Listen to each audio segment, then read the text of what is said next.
In this video, we are hunting a box of nickels. We'll be looking for any nickels from the 50s or 40s, including war nickels, and anything before that, including buffaloes, maybe a V-nickel. We'll also be looking for any proofs, heirs or varieties, or forms we can find. Let's start the hunt, and I'll bring you in when we have our first find. Roll number 2, and we have our first find. It's just a 1959 out of Denver, but it gets us on the board. Roll number 3, we have another 50s Jefferson. It is a 1954, minted in Philly. Roll number 8, we got our first 40s nickel of the hunt. It is a 1946 out of Philly. Next roll, we got our next 40s Jefferson, and it is a 1947 out of San Francisco with some coin roller damage on the back. Roll number 11 had 2 finds. First is a 1946 out of Philly and a 1956 out of Denver. Roll number 14 had 2 finds, both in the 50s. First was a 1954 S, second S minted older Jefferson already, and a 1958 minted in Denver. Roll number 15, second in row in a row to have 2 finds. First is a 1948 minted in Philly, and second is a really chewed and beat up 1958 out of Denver. Just opened roll number 16, and it looks like we're going to have a lot of finds in this roll. Pulled out a weird colored edge, and it looks like it's a 1959 out of Denver, probably a metal detecting find.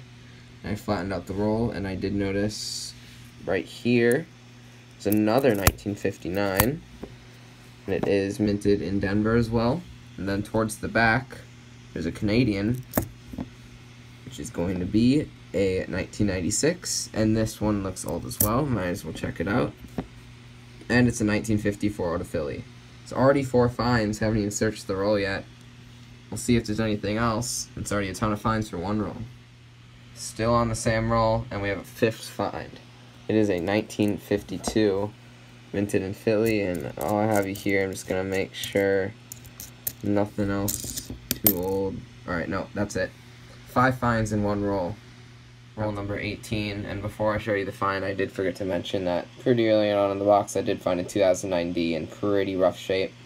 But in this roll, I just found a 1958 minted in Denver in pretty nice shape. Roll number 23, and we got the oldest nickel of the box, a 1939. I already checked, no mint mark, not the DDR, so it's common, but still, oldest nickel of the box so far. Roll number 29, finally have another find. It is a 1941 minted in Philly.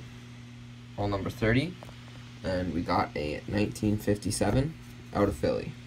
The next roll's ender, looks like it could be old, so we'll bring you in if it is. Roll number 33, we have a pretty good find. It is a 1949 San Francisco, which has less than 10 million minted and is a semi-key date.